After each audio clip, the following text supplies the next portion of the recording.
Hello guys, what's up? Once again, this is Palaboy OFW here. So for today's vlog mga idol, good news to mga idol para sa ating mga kababayang Visa 20 dito sa Kuwait na ang bansang Kuwait ay nagpaplano ng pansamantalang transfer. Kumbaga pinag-aaralan nilang i-open yung Visa 20 para mai-transfer sa sa Visa 18 private sector.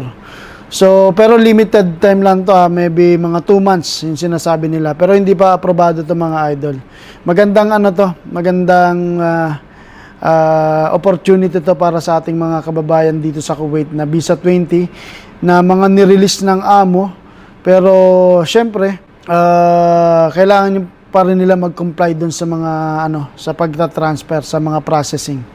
So, ibig sabihin, hindi porke Visa 20 ka na, tapos under ka pa rin ng kontrata is magpupumilit ka ng mag-transfer para makalipat ka ng Visa 18. Depende pa rin yan sa mga amo kung papayagan kayo kung matatapos na yung kontrata mo. Tapos, willing kayo mag-transfer ng 18 pero hindi pa aprobado to. Abang-abang lang tayo Magandang opportunity to para sa ating mga kababayang OFW na gusto maging Visa 18 kasi mas malaking chance tsaka mas malaki yung kikitain yung sahod So congratulations in advance sa mga mapapalad na makaka-transfer na Visa 18 from Visa 20. Pero hindi pa to aprobado mga idol Mag-abang-abang lang tayo.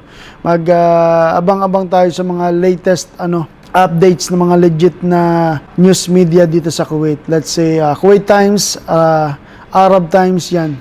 Ayun yung gawin nating mga sources ng news para sa updated tsaka legit na information and of course government agency na Ministry of Information.